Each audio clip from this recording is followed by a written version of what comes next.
अध्याय 4 चार प्रकार के प्रलय। श्री सुखदेव जी कहते हैं, परीक्षित, परमाणु से लेकर द्विपरार्ध पर्यंत काल का स्वरूप और एक एक युग कितने कितने वर्षों का होता है, यह मैं तुम्हें बतला चुका हूँ। अब तुम कल्प की स्थिति और उसके प्रलय का वर्णन भी सुनो। राजन, 1000 चतुर्युगी का ब्रह्मा का एक दिन होता है। ब्रह्मा के इस दिन को ही कल्प भी कहते हैं। एक कल्प में 14 मनु होते हैं। कल्प के अंत में उतने ही समय तक प्रलय भी रहता है। प्रलय को ही ब्रह्मा की रात भी कहते हैं। उस समय ये तीनों लोक लीन हो जाते हैं, उनका प्रलय हो जाता है। इसका नाम नैमित्तिक प्रलय है।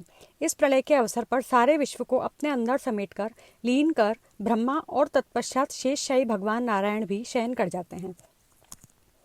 इस प्रकार रात के बाद दिन और दिन के बाद रात होते होते जब ब्रह्मा जी की अपने मान से 100 वर्ष की और मनुष्यों की दृष्टि में 2 परार्ध की आयु समाप्त हो जाती है, तब महत्त्व, अहंकार और पंच तन्मात्रा, ये सातों प्रकृतियां अपने कारण मूल प्रकृति में लीन हो जाती हैं।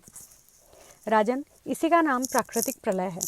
इस प्रलय में प्रलय का कारण उपस्थित होने पर पंचभूतों के मिश्रण से बना हुआ ब्रह्मांड अपना स्थूल रूप छोड़कर कारण रूप में स्थित हो जाता है, घुल मिल जाता है।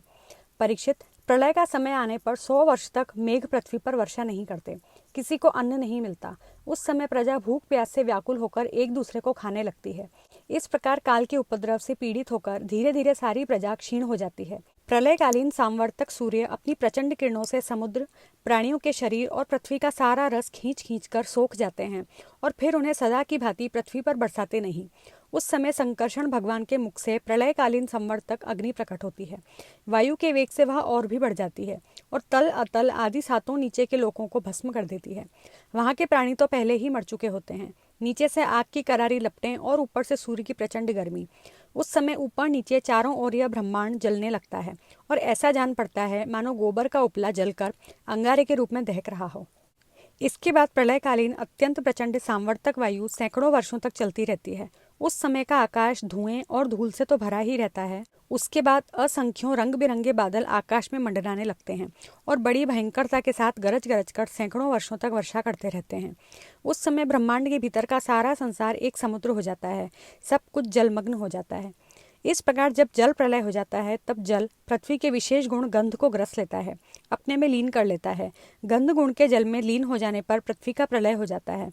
वह जल में घुल मिलकर जल रूप बन जाती है। राजन, इसके बाद जल के गुण रस को तेजस तत्व ग्रस लेता है और जल नीरस होकर तेज में समा जाता है। तदनंतर वायु तेज के गुण रूप को ग्रस लेता है और तेज रूप रहित होकर वायु में लीन हो जाता है। अब आकाश वायु के गुण स्पर्श को अपने में मिला लेता है और वायु स्पर्शहीन होकर आकाश में शांत हो जाता है। इसके बाद तामस अहंकार आकाश के गुण शब्द को ग्रस लेता है और आकाश शब्दहीन होकर तामस अहंकारों में लीन हो जाता है। इसी प्रकार तेजस अहंकार इंद्रियों को और वैकारिक अहंकार इंद्रियाधिष्ठात्र देवता और इंद्रिय वृत्तियों को अपने में लीन कर लेता है। तत्पश्चात महत्त्व अहंकार को और सत्व आदि गुण महत्त्व को ग्रस लेते हैं। परीक्षित, यह सब काल की महिमा है। उसी की प्रेरणा से अव्यक्त प्रकृति गुणों को ग्रस लेती है और तब केवल प्रकृति ही प्रकृति शेष रह जाती है। वही चराचर जगत का मूल कारण है। वह अव्यक्त, अनादि, अनंत, नित्य और अविनाशी है। जब वह अपने कार्यों को लीन करके प्रलय के समय साम्यावस्था को प्राप्त हो जाती है, तब काल के अवयव वर्ष, मास, दिन, रात, क्षण आदि के कारण उसमें परिणाम, क्षय, वृद्धि आदि किसी प्रकार के विकार नहीं होते। उस समय प्रकृति में स्थूल अथवा सूक्ष्म रूप से वाणी, मन, सत्वगुण, रजोगुण, तमोगुण, महत्त्व आदि विकार, प्राण, बुद्धि, इंद्रिय और उनके देवता आदि कुछ नहीं रहते।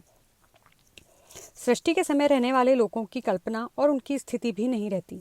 उस समय स्वप्न, जागृत और सुषुप्ति, ये 3 अवस्थाएं नहीं रहती। आकाश, जल, पृथ्वी, वायु, अग्नि और सूर्य भी नहीं रहते। सब कुछ सोए हुए के समान शून्य सा रहता है। उस अवस्था का तर्क के द्वारा अनुमान करना भी असंभव है। उस अव्यक्त को ही जगत का मूलभूत तत्व कहते हैं। इसी अवस्था का नाम प्राकृत प्रलय है। उस समय पुरुष और प्रकृति दोनों की शक्तियां काल के प्रभाव से क्षीण हो जाती हैं और विवश होकर अपने मूल स्वरूप में लीन हो जाती हैं।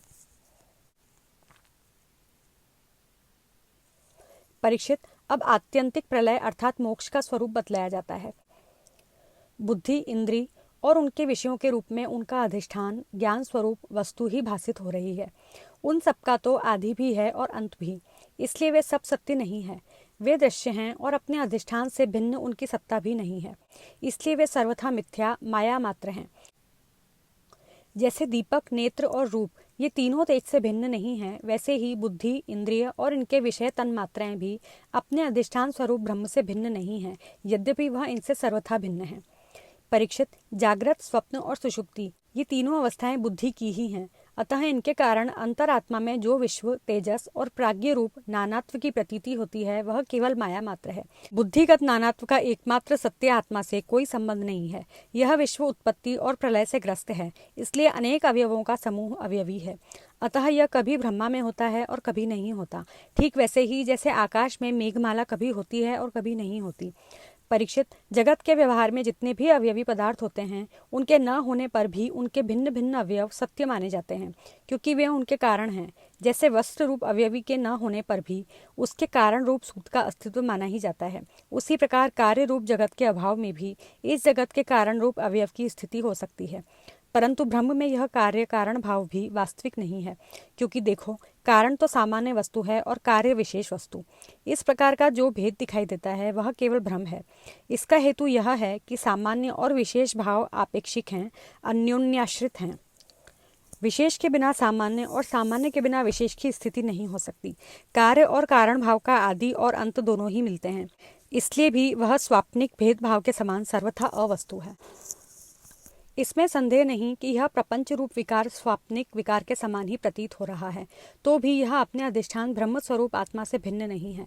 कोई चाहे भी तो आत्मा से भिन्न रूप में अणु मात्र भी इसका निरूपण नहीं कर सकता।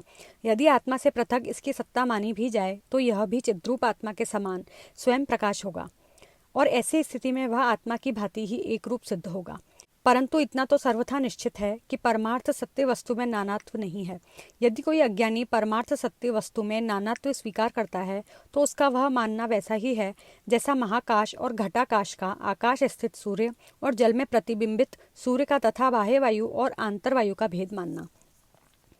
जैसे व्यवहार में मनुष्य एक ही सोने को अनेकों रूपों में गढ़ गलाकर तैयार कर लेते हैं और वह कंगन, कुंडल, कड़ा आदि अनेकों रूपों में मिलता है, इसी प्रकार व्यवहार में निपुण विद्वान लौकिक और वैदिक वाणी के द्वारा इंद्रियातीत आत्मस्वरूप भगवान का भी अनेक रूपों में वर्णन करते हैं। देखो न, बादल सूर्य से उत्पन्न होता है और सूर्य से ही प्रकाशित, फिर भी वह सूर्य के ही अंश नेत्रों के लिए सूर्य का दर्शन होने में बाधक बन बैठता है।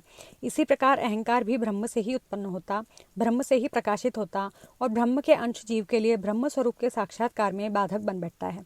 जब सूर्य से प्रकट होने वाला बादल तितर बितर हो जाता है तब नेत्र अपने स्वरूप सूर्य का दर्शन करने में समर्थ हो जाते हैं। ठीक वैसे ही जब जीव के हृदय में जिज्ञासा जगती है तब आत्मा की उपाधि अहंकार नष्ट हो जाता है और उसे अपने स्वरूप का साक्षात्कार हो जाता है। प्रिय परीक्षित, जब जीव विवेक के खड़क से मायामय अहंकार का बंधन काट देता है तब यह अपने एक रस आत्मस्वरूप के साक्षात्कार में स्थित हो जाता है। आत्मा की यह मायामुक्त वास्तविक स्थिति ही आत्यंतिक प्रलय कहलाती है। हे शत्रुदमन, तत्वदर्शी लोग कहते हैं कि ब्रह्मा से लेकर तिनके तक जितने प्राणी या पदार्थ हैं सभी हर समय पैदा होते हैं और मरते रहते हैं, अर्थात नित्य रूप से उत्पत्ति और प्रलय होता ही रहता है। संसार के परिणामी पदार्थ नदी प्रवाह और दीप शिखा आदि क्षण क्षण बदलते रहते हैं। उनकी बदलती हुई अवस्थाओं को देखकर यह निश्चय होता है कि देह आदि भी काल रूप सोते के वेग में बहते बदलते जा रहे हैं, इसलिए क्षण क्षण में उनकी उत्पत्ति और प्रलय हो रहा है। जैसे आकाश में तारे हर समय चलते ही रहते हैं परंतु उनकी गति स्पष्ट रूप से नहीं दिखाई पड़ती, वैसे ही भगवान के स्वरूप भूत अनादि अनंत काल के कारण प्राणियों की प्रतिक्षण होने वाली उत्पत्ति और प्रलय का भी पता नहीं चलता। परीक्षित, मैंने तुमसे 4 प्रकार के प्रलय का वर्णन किया। उनके नाम है नित्य प्रलय, नैमित्तिक प्रलय, प्राकृतिक प्रलय और आत्यंतिक प्रलय। वास्तव में काल की सूक्ष्म गति ऐसी ही है। हे कुरुश्रेष्ठ, विश्व विधाता भगवान नारायण ही समस्त प्राणियों और शक्तियों के आश्रय हैं। जो कुछ मैंने संक्षेप में कहा है वह सब उन्हीं की लीला कथा है।